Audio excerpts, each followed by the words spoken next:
أما بعد فأعوذ بالله من الشيطان الرجيم واعبدوا الله ولا تشركوا به شيئا وبالوالدين إحسانا وبذي القربى واليتامى والمساكين والجار ذي القربى والجار الجنب والصاحب بالجنب وابن السبيل وما ملكت أيمانكم إن الله لا يحب من كان مختالا فخورا. وقال النبي الصادق المصدوق صلى الله عليه وسلم ليس المؤمن الذي يشبع وجاره جائع أو كما قال عليه الصلاة والسلام. صدق الله العظيم صدق رسوله النبي الكريم ونحن على ذلك لمن الشاهدين والشاكرين والحمد لله رب العالمين. محترم উপস্থিত মুসল্লিয়ান ইকরাম, মহান রব্বুল আলমিনের দরবারে অগণিত শুকরিয়া। মহান রব্বুল আলমিন আমাদেরকে জসায় বাসায় করে পছন্দ করে সৈয়দুল আইয়ামে সৈয়দুল মাকান তথা তার শাহী দরবার মসজিদে আমাদেরকে একত্রিত হয়ে কিছু দিনই কথা বলা শোনা ও বোঝার তৌফিক দান করেছেন। সাথে সাথে তার কুদরতি পায়ে গোলামের সেজদা করার তৌফিক দান করেছেন। এজন্য একবার কালিমাতু শুকর আদায় করি আলহামদুলিল্লাহ। আমরা গত 2 সপ্তাহ যাবৎ মানবাধিকার নিয়ে আলোচনা চলতেছে। আমরা একটা আয়াতের মাঝখানে আলোচনা শেষ করেছিলাম যে যেখানে আল্লাহ তাআলা মানবাধিকারের ব্যাপারে বেশ কিছু দিক উল্লেখ করেছেন। তার মধ্যে সর্বপ্রথম যে আলোচনাটা আমি শুরু করেছিলাম, ওয়ালা তাকতুলু আওলাদাকুম মিন ইমলাক, যে তোমরা অভাবের ভয়ে মানুষ করার কষ্টে সন্তানকে হত্যা করো না, তাদের সন্তান না নেওয়া। এই বিষয়ের উপরে আমরা আলোচনা করতে করতে থামিয়ে দিয়েছিলাম। সন্তান নেওয়া না নেওয়া শুধু রিজিকের উপরে ভিত্তি করে যদি কেউ এমন সিদ্ধান্ত নেয় যে এত সন্তান নিলে সম্পদ কারে কত দিয়ে যাব, কে কতটুকু বা পাবে, এই ধরনের চিন্তাভাবনা করা এটা ঈমান পরিপন্থী। আল্লাহ তাআলা বলতেছেন নাহনু নারযুকুকুম ওয়া ইয়্যাহুম, আমি মাওলা তোমাদেরকে কি করি, রিজিক দান করি এবং তাদের জন্য রিজিকের ব্যবস্থা করি। যার কারণে অন্য এক জায়গায় আল্লাহ তাআলা বলতেছেন যে ওমা মিন দাব্বাতিন ফিল আরদি ইল্লা আলাল্লাহি রিজকুহা, জমিনে এমন কোনো প্রাণী নাই, দাব্বা বলা হয় জমিনের উপরে চলা প্রাণী, জমিনের উপরে পা রাখে এমন প্রাণী। তো এমন কোনো প্রাণী নাই পৃথিবীতে যার রিজিকের ব্যবস্থা আল্লাহ নিজে করেন নাই। আপনি নিজে নিজের দিকে তাকায় দেখি যে এই যে প্রথম বিবাহ করার আগে আমি যখন চাকরি শুরু করেছিলাম আমার উপার্জন কত ছিল, বিবাহের পরে উপার্জন কত হয়েছে, সন্তান হওয়ার পরে উপার্জন কত হয়েছে। একটু নজর দিলে দেখবেন যে স্পষ্ট হয়ে যায়। হ্যাঁ, এক সময় আমার হয়তো 10,000, 15,000, 12,000 দিয়ে শুরু করেছিলাম, বিবাহ শাদী হওয়ার পরে আরও কয়েক হাজার বাড়ছে, সন্তানাদি হওয়ার পরে আরও বাড়ছে। সেটা ওই একই প্রতিষ্ঠানে হোক বা ভিন্ন প্রতিষ্ঠানে হোক, ওই মুহূর্তেই হোক অথবা আরও কিছুদিন পরে হোক, কোনো না কোনোভাবে আল্লাহ তাআলা তার একটা ব্যবস্থা করেই দেয়। কারণ পৃথিবীতে যে প্রাণী আসবে সেই প্রাণীর রিজিক সে নিজে নিয়ে আসবে। এখন সেটা আপনার মাধ্যমে হতে পারে, অন্য কারোর মাধ্যমেও হইতে পারে। এই জন্য রাসূল করিম সাল্লাল্লাহু আলাইহি ওয়াসাল্লাম বলতেছেন বিবাহ করার ক্ষেত্রে মেয়ে নির্বাচন করতে বলছেন। কেমনভাবে? যে তোমরা যখন বিবাহের জন্য মেয়ে খুঁজবা, পুরুষ যখন বিবাহের জন্য মেয়ে খুঁজবে তো বলছে তাজাওয়াজুল ওয়াদুদা ওয়াল ওয়ালুদা, এমন মেয়ে যাদের ভিতরে প্রেম মোহাব্বত বেশি হয়। আমরা কেমনে বুঝবো? তাহলে বিয়ের আগে প্রেম শাদী করা লাগবে নাকি? না, বরং তাদের বংশের মেয়েদের অবস্থা দেখো। তার বড় বোন থাকলে সে কেমন, তার মার অবস্থা কেমন, খালার অবস্থা কেমন, যে এরা স্বামী ভক্ত কতটুকু, স্বামীকে কতটুকু মহব্বত করে, সন্তানাদির প্রতি কতটুকু তাদের ঝোঁক আছে না। যে মানে আমাদের বাঙালি খাস বাংলায় কয় বানায় ছেড়ে দিস, বানায় কি করছে ছেড়ে দিস। একটা হয়েছে ওই ভিডিও আসছে খবরও নেয় সারাদিন কনে খায় কী করে, এরকমও আছে। এদের সন্তানের প্রতি মায়া দেওয়া নাই। আবার স্বামী অফিসে আইসে, বাড়িতে ঢুকছে, কখন ঢুকলো কী করলো খবরও নাই, সে টেলিভিশনের সামনে বসে আসছে অথবা মোবাইল নিয়ে ব্যস্ত আছে। না, এরা ওয়াদুদ না, এরা প্রেমময়ী না। কিভাবে প্রেমময়ী বুঝবা? বংশের দিকে তাকাও। যার কারণে ইসলামে দেখেন কোথাও কিন্তু বংশের দিকে নজর দিতে নিষেধ করছে, যে কে বড় কে ছোট, কে বড় বংশের কে ছোট বংশ দেখা যাবে না। শুধু একটা জায়গায় বংশের কথা বলা হয়েছে, বিবাহ।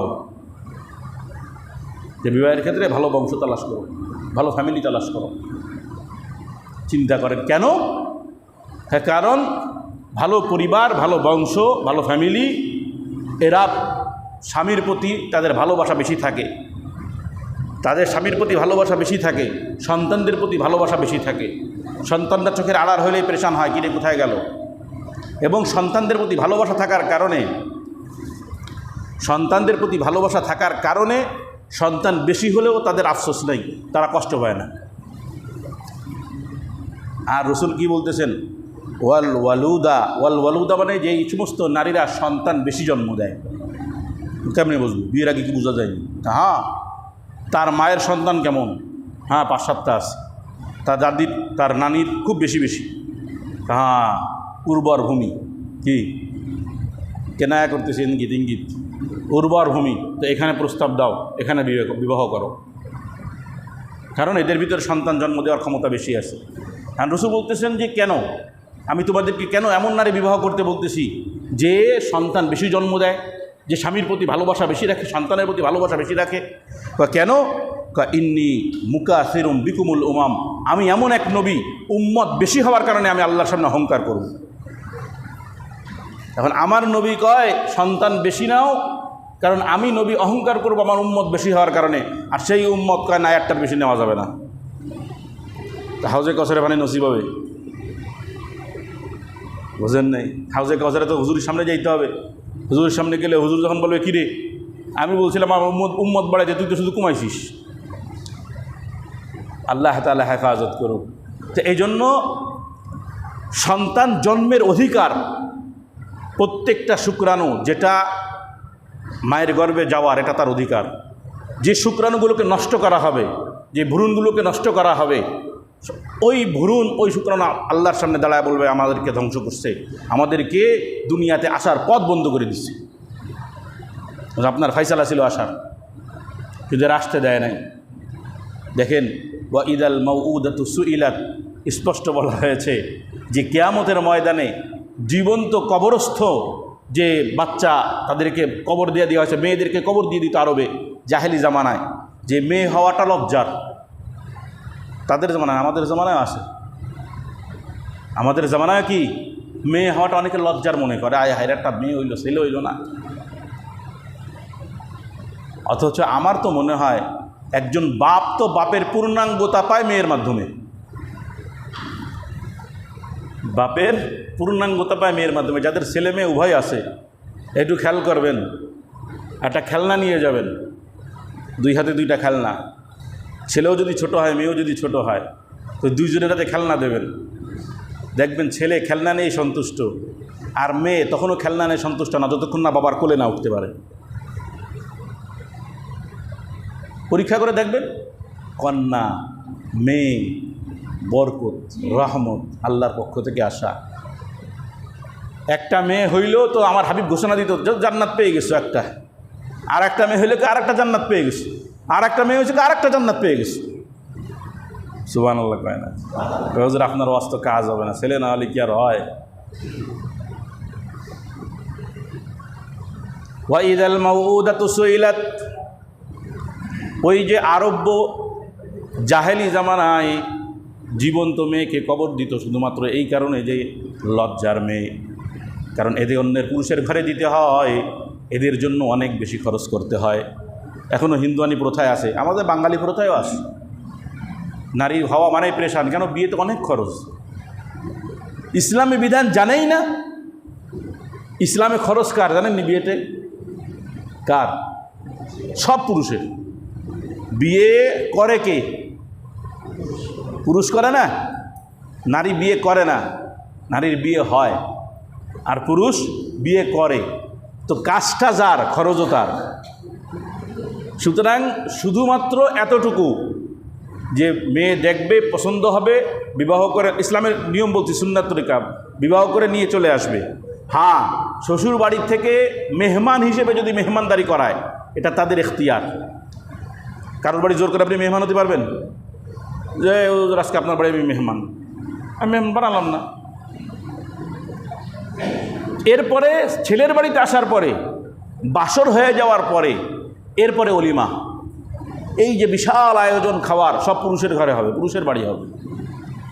এখন আরবদের ওই জাহেলি জামানার অবস্থা ছিল, নারীকে ঘর থেকে মেয়ে বিদায় দিতে হলে অনেক খরচ করা লাগতো। শুধু খরচ করা লাগতো না, ও সব দেওয়া লাগতো। বর্তমান হিন্দুয়ানি প্রথায়ও আছে, আমাদের বাঙালি প্রথায়ও কিছু আছে। এত শিক্ষিত মেয়ে, তার নিজের পায়ে দাঁড়াইতে হবে, নিজের পায়ে দাঁড়ায়, শিক্ষিত হয়। আমি নারী অধিকারের ক্ষেত্রে বলবো ইনশাল্লাহ আলোচনার এই কথাটুকু।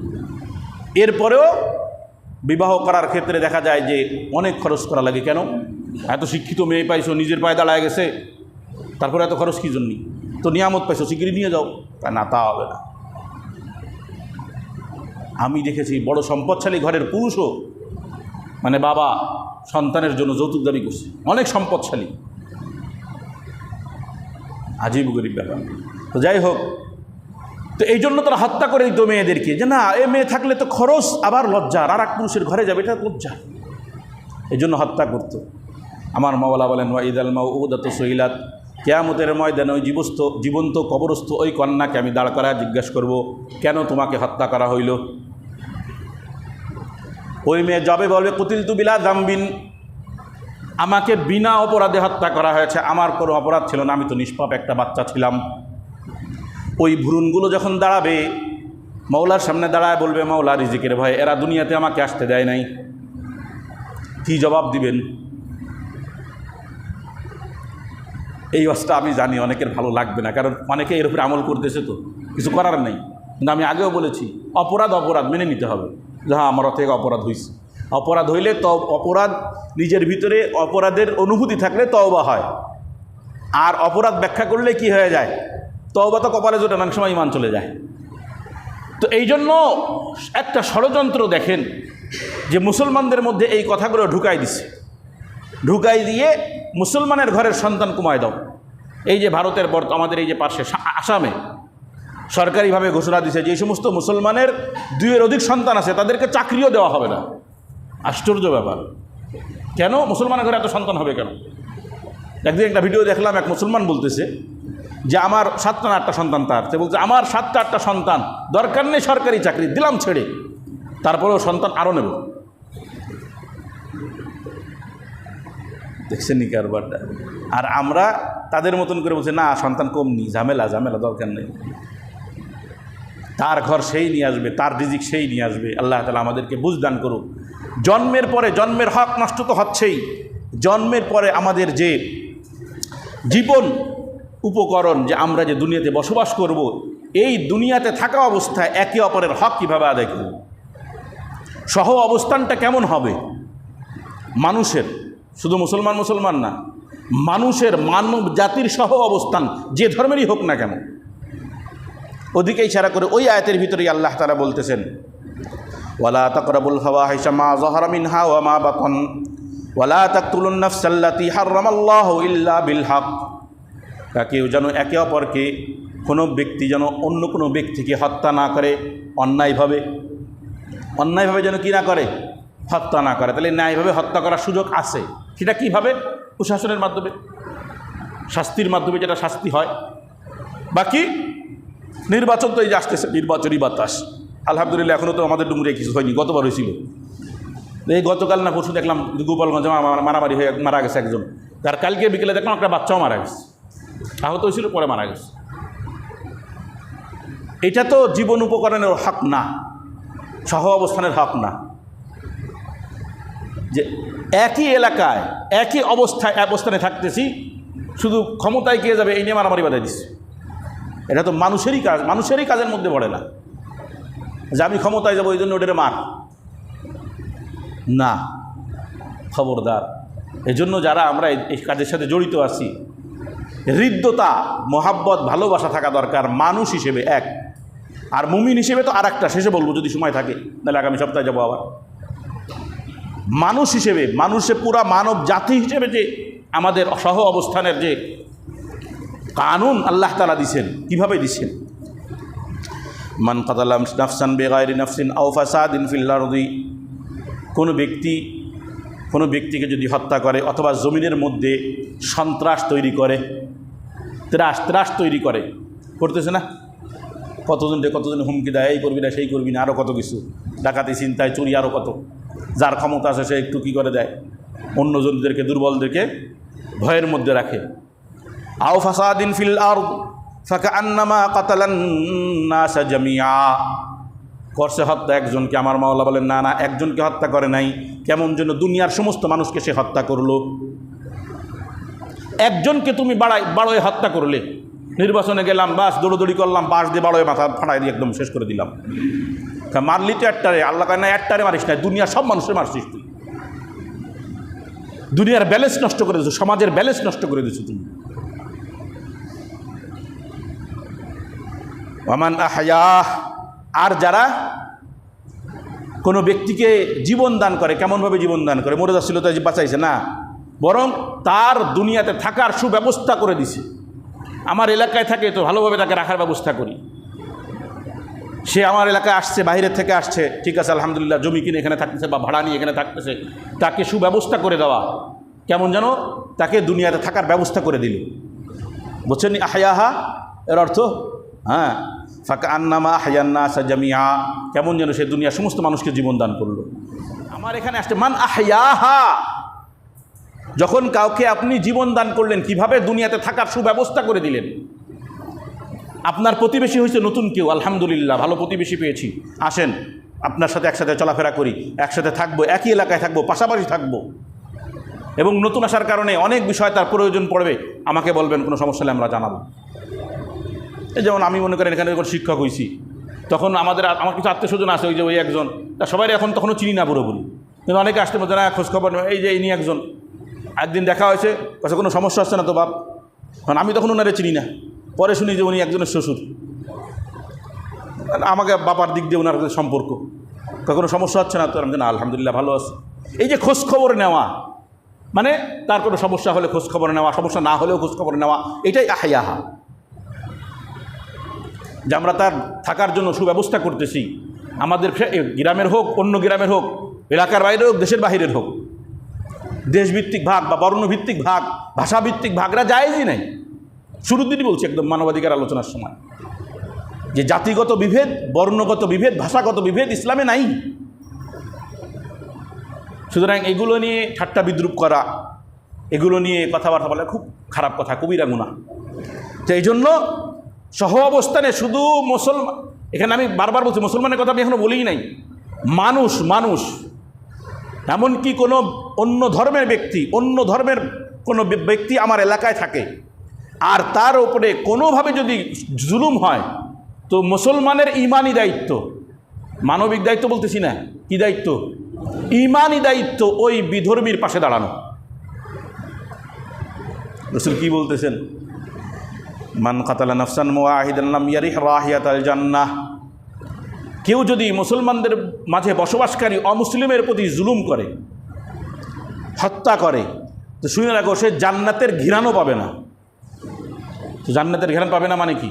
জান্নাতের ধারে কাছেও যাবে না, কারণ 70,000 মাইল থেকে জান্নাতের ঘ্রাণ জান্নাতিরা পাবে। জান্নাতে যাওয়ার আগেই 70,000 মাইল দূর থেকে কিভাবে জান্নাতের ঘ্রাণ অনুভব করবে, আর সে জান্নাতের ঘ্রাণই পাবে না। তার মানে জান্নাতে যাওয়ার আর সুযোগ নাই। শুধু তাই নয়, রাসূল কারীম, এই যে দেখেন যে ভিন্ন ধর্মাবলম্বীদের অধিকার ইসলাম কি পরিমাণ দিছে, এই যে কিছুদিন আগে আমাদের কোন জায়গা জানো, ফরিদপুরের ওই যে দুইটা মুসলমান বাচ্চারে করছে, গণধোলায় মেরে ফেলছে মন্দিরে আগুন দেওয়ার কারণে। ওই সময় আমি সংবাদ পেয়েছি যেটা মন্দিরে আগুন দেওয়ার ব্যাপার না, এটা হলো একটা পলিটিক্যাল ব্যাপার। পলিটিক্যাল তো না, ওই যে লেনদেন, চাঁদার ব্যাপার স্যাপার। ওই সময় ওখানের থেকেই আমরা সংবাদ পেয়ে গেছি, উলামা একরাম ওখান থেকেই জানাইছে। এবং ওই যে আমাদের গহরডাঙ্গার হুজুররা আছেন, ওনারা তো সঙ্গে সঙ্গে খবর নিয়েছেন ফরিদপুরে যে কি হয়েছে ঘটনা। আসলে মন্দিরেরও কোনো ব্যাপার না, এখানে ধর্মেরও কোনো ব্যাপার না, স্কুলের ওই যে কন্ট্রাক্টারি, এই কন্ট্রাক্টারি নিয়ে ভিতরে ওই যে চেয়ারম্যান মেম্বারদের সমস্যা। মাইরে যখন ফেলাইছে এরপরে কোনো একটা কিছু ঘটছে। এবং কিছুদিন আগে আপনারা দেখছেন প্রশাসন বলল যে না, এই দুইজনের এই মন্দিরে আগুন দেওয়ার সাথে কোনো জড়ানোর কোনো তথ্যই পাওয়া যায় না, কোনো প্রমাণই পাওয়া যায় না।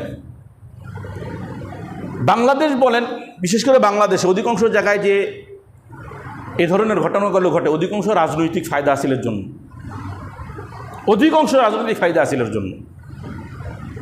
আপনি রাজনৈতিক ফায়দা হাসিলের জন্য এক হিন্দু এলাকায় যায় হিন্দু বাড়িতে আগুন ধরাই দিলেন, হঠাৎ সংবাদ উঠলো ফেসবুকে, ওমুকে রসুলকে গালি দিছে, অমুকে কী করছে। আমি মাসলা অনেক আগে একবার বলছি, আবারও বলতেছি, বর্তমানে ঘটে গেছে এই জন্য। কারণ এই সময় যখন এই যে দুইটা ছেলেকে হত্যা করা হইল গণধুলায়, তখন আমাদের মুসলমানদের মধ্যে যারা ফেসবুক চালায় আর কত সুযোগ দেওয়া যায় না এদেরকে, ওই যে হিন্দুদের ব্যাপারে বলতেছে, এই করা যায় না সেই করা যায় না। আপনি ফেসবুকে রক্ত গরম করতেছেন মানুষের। এখন ঘটনা ঘটছে, মনে করেন হিন্দুরা মারছে, আমি মেনে নিলাম হিন্দুদের ওই যে কি মন্দিরে আগুন দিয়েছে তাই হিন্দুরা মারছে। এখন আপনি এখানে বসে বসে কি করতেছেন, আগুন জ্বালাইতেছেন, ধরো মারো, হিন্দুদের কাছে জায়গা দেওয়া যাবে না, আরও কি জানো কয় মালাউনদের জায়গা যাবে না। এখন যদি ডুমুরিয়ার কেউ যায় এক হিন্দু ভাইয়ের বাড়িতে আগুন দেয়, এর দায়ভার কে নেবে? একজনের অপরাধে আরেকজনকে শাস্তি দেওয়া যায়? আমার কথা বুঝবেন আগে।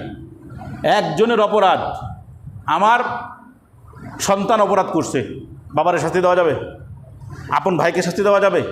তো যেখানে আপন ভাইকে শাস্তি দেওয়া যায় না, বাবার শাস্তিতে সন্তানকে শাস্তি দেওয়া যায় না, সন্তানের অপরাধে বাবাকে শাস্তি দেওয়া যায় না, তো ওই একই ধর্মের একজন অপরাধ করছে তো আরেকজনের বাড়ি ফোড়ালেন কেন? হুজুগে বাঙালি প্রচার করতেছে, এই যে রাজ জায়গা দেওয়া যাবে না, দেখো মুসলমানকে মেরে দিতেছে, শেষ করে দিতেছে। কই পাইছেন? এত হুজুগটা জাগা মতন খেলাই দিয়ে পারেন না? নামাজ পড়ে না এক ওয়াক্ত, ওরে বাপরে বাপ, ধর্মের ব্যাপার আছে, এই হিন্দুরা এই করছে, খুব নারায় থাকবে আল্লাহ আকবার, ওদিকে নামাজ পড়ে না।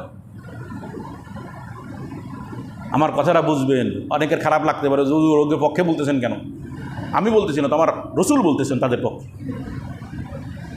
দেখেন, আমি আগে একদিনে মশলাটা বলেছিলাম, আমি আবারও বলতেছি মশলাটা, খুব খেয়াল করেন। এখানে প্রশাসনের লোকজন থাকে, আমার স্যাররাও আছেন, আমি এই জন্যই বলতেছি।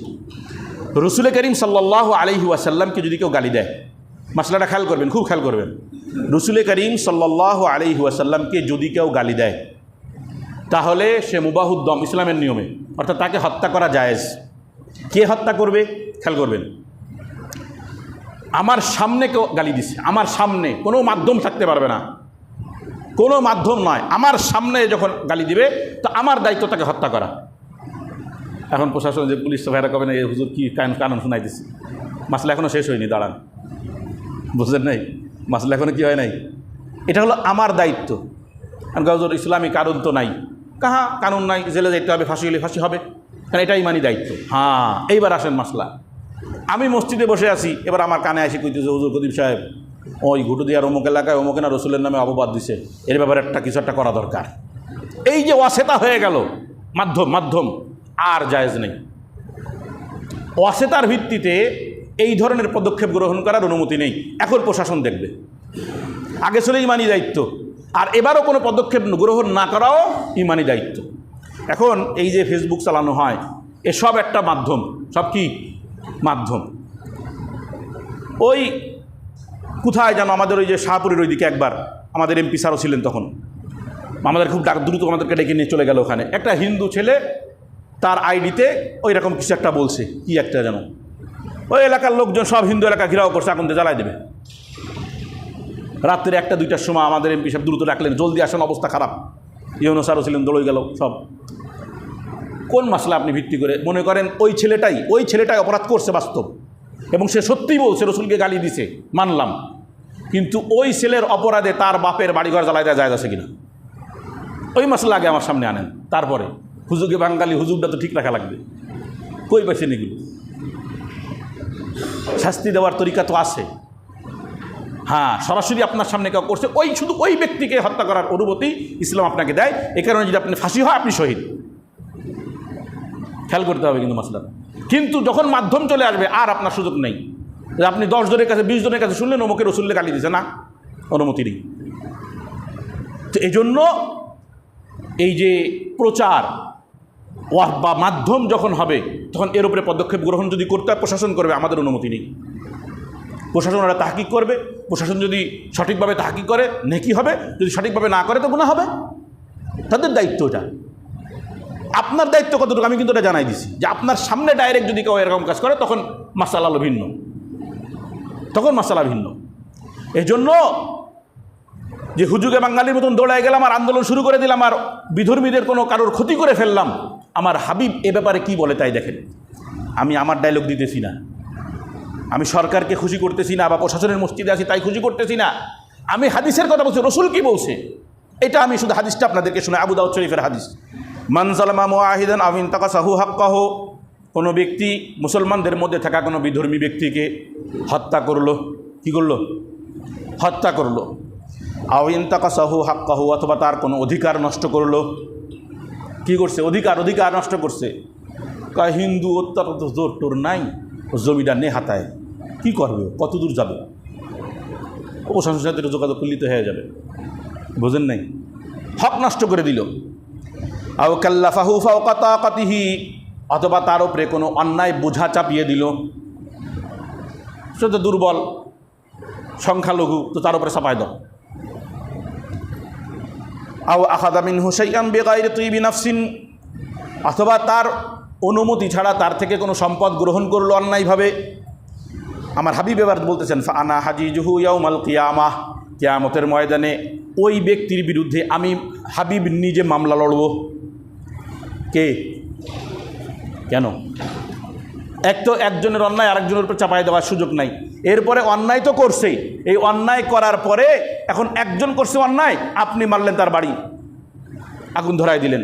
তো অপরাধটা কী ছিল তার মার, অপরাধটা কী ছিল তার বাবার, অপরাধটা কী ছিল তার ভাইয়ের, অপরাধটা কী ছিল তার সন্তানের, অপরাধটা কী ছিল তার ফ্যামিলির? কথা বুঝেন নাই? হ্যাঁ, সম্পূর্ণ হারাম। শুধু হারাম না, আনা হাজিজুহু ইয়াউমাল কিয়ামা, আমার হাবিব বলতেছেন যে কোনো অমুসলিম যদি মুসলমানের দ্বারা ক্ষতিগ্রস্ত হয়, আমার হাবিব বলছেন আমি তার বিরুদ্ধে দাঁড়ায় যাব কিয়ামতের দিন। এই জন্য হুজুগে বাঙালি একটু এসকো জাগা মতন করা দেখানো দরকার। এসকো যদি দেখাইতে হয় তো জাগা মতন দেখান, ও জায়গায় এসকো দেখায় না। আর এই সমস্ত যারা ফিতনাবাজ, ফাসাদিন ফিল আরদ, ফিতনাবাজ, এরাও এইগুলো সুযোগ খোঁজে যে চেতাই দিয়ে সাম্প্রদায়িক দাঙ্গা, চেতাই দিয়ে বাস একটা কিছু লাগাই দিব, হ্যাঁ এবার দেখো সারা দুনিয়া, হ্যাঁ দেখো কী অবস্থা। আল্লাহ হেফাজত করুক। তো যে কথা আমি বলতেছিলাম যে মোহতারাম ভাইও, শুধু এক জায়গায় সহ অবস্থান নয়, বরং বিধর্মীকে স্বাধীনভাবে তার ধর্ম পালন করারও সুযোগ দিতে হবে। বিধর্মীকে যখন কোনো বিধর্মী মুসলমান অঞ্চলে থাকবে, স্পষ্ট কথা তার ধর্ম পালনে সম্পূর্ণরূপে তার স্বাধীনতা থাকবে। এর অর্থ ধর্মনিরপেক্ষতা নয়, এটাও ভেঙে দিই। প্রত্যেকেই তার ধর্ম নিজ নিজ জায়গা থেকে দায়িত্ব পালন করবে, এটা ধর্মীয় স্বাধীনতা, কিন্তু ধর্মনিরপেক্ষতা না। বাস্তব কথা হলো ধর্মনিরপেক্ষতা যেটা, ওটা হলো নাস্তিক্যবাদ। খেয়াল করতে হবে। আমার কথা যদি বিশ্বাস না হয় তা আপনারা বড় বড় যে ইগুলো আছে, যে বাংলা একাডেমির যে অভিধানগুলো আছে খোঁজেন, ধর্মনিরপেক্ষতা বলতে কি বোঝায় সব লেখা আছে। হ্যাঁ, প্রধানমন্ত্রী তো আর ইসলামী জ্ঞানের অধিকারী না, উনি বলতেছে ধর্মনিরপেক্ষতা বলতে ধর্মীয় স্বাধীনতা, তাহলে মেনে নিলাম। কিন্তু প্রধানমন্ত্রী আমাদেরকে বুঝাই দিল ধর্মনিরপেক্ষতা মানে ধর্মীয় স্বাধীনতা। কিন্তু নাস্তিক্যবাদ যারা, তারা কিন্তু আমাদের প্রধানমন্ত্রীর এইটা গ্রহণ করে নাই, যার কারণে সে বলে কি অমুক জায়গায় গরুর গোশত চলবে না, ধর্মনিরপেক্ষ রাষ্ট্র বলতেছে না, অমুক জায়গায় গরুর গোশত চলবে না, অমুক জায়গায় কোরআনের মাহফিল চলবে না, ধর্মনিরপেক্ষ রাষ্ট্র, অমুক জায়গায় অমুক আইন ইফতার পার্টি চলবে না, ধর্মনিরপেক্ষ রাষ্ট্র। তাহলে বোঝা গেল এখানে ধর্মনিরপেক্ষ রাষ্ট্র আমার প্রধানমন্ত্রী একরকম বুঝাইতেছে আমাদের, আর তারা নিতেছে আর একরকম করে, আমি এই জন্য কদিন আগে বলতেছিলাম, আল্লাহ জানে এগুলো প্রশাসনের নজরে থাকা উচিত, জানা উচিত যে ধর্মনিরপেক্ষতা বলতে কী বোঝায়। যেমন আমার বাংলাদেশ ঢাকা বিশ্ববিদ্যালয়ের মধ্যে একজন হিন্দুর পূজা করার অধিকার আছে, মুসলমানেরও তার নামাজ পড়ার অধিকার আছে, ইফতার করার অধিকার আছে, আয়োজন করার অধিকার আছে। এটা হলো ধর্মীয় স্বাধীনতা। তো যখনই আপনি হিন্দুকে নিষেধ করবেন, ধর্মীয় স্বাধীনতা নষ্ট করলেন, জায়েজ নেই। মুসলমানকে যখন নিষেধ করবেন, ধর্মীয় স্বাধীনতা নষ্ট করলেন, জায়েজ নেই। পোশাকের ক্ষেত্রে আমি একই কথা বলেছিলাম যে পোশাকের ক্ষেত্রেও স্বাধীনতা। মোহতারাম ভাইও, এখন কথা হলো যে আমরা যে এক জায়গায় থাকবো, এক জায়গায় থাকার কারণে আমাদের প্রতিবেশী, আমাদের বন্ধুবান্ধব, এদের হকগুলো কেমন? এক কথা, তারা আমার থেকে কোনো ক্ষতির সম্মুখীন হবে না। ব্যাস, আপনি উপকার করতে পারেন আর না পারেন, আমার এলাকার মানুষ আমার থেকে ক্ষতির সম্মুখীন হবে না, কোনোভাবেই কষ্টের সম্মুখীন হবে না। এই জন্য রাসূল করিম সাল্লাল্লাহু আলাইহি ওয়াসাল্লাম বলেন, মুমিনের পরিচয় দিয়ে বলতেছেন জান্নাতি কারা? জান্নাতি কারা জানো? শোনো, আমি তোমাদের জান্নাতের পরিচয় দেখাই দিই। মান আকালা তাইয়িবান ওয়া আমিলা ফি সুন্নাতিন, যে হালাল খায়, যে কি খায়?